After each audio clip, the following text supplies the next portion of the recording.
You cannot walk away from this experience today and not act.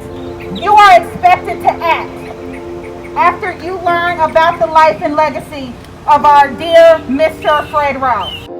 Fort Worth Lynching Tour, honoring the memory of Mr. Fred Rouse, is a bike and car tour to the sites associated with the lynching of Mr. Fred Rouse, which occurred on Sunday, December 11th, 1921. My name is Fred Rouse III, and Mr. Fred Rouse is my grandfather.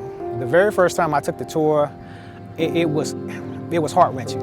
I could not believe that somebody would do this, not only to my grandfather, but to any human. It just broke my heart.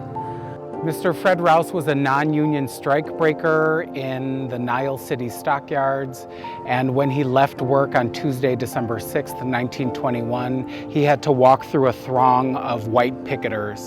That evening, he was attacked and left for dead in the stockyards.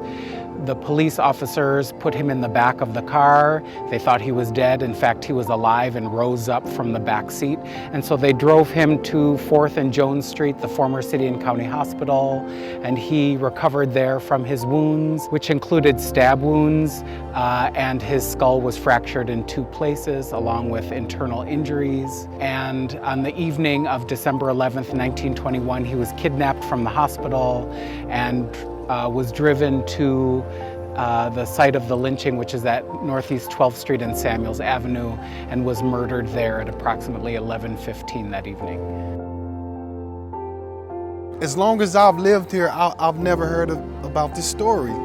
And so I had to come out here and learn more about it and really just educate myself so that I can educate other people about the story.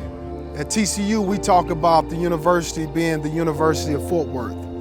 If we're going to be the University of Fort Worth, we have to tell these types of stories. I come to this work with a sense of responsibility and with a sense that change can actually happen in our lifetimes.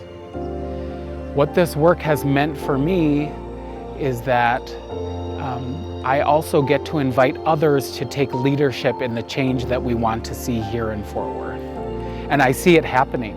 Hundreds of people have participated in this tour, and we hope that in the future hundreds more will also have an opportunity to move through these spaces to better understand the effect of racism on our current communities. They thought they killed the man, Fred Rouse. They thought they killed the name, Fred Rouse, and they thought they killed his legacy.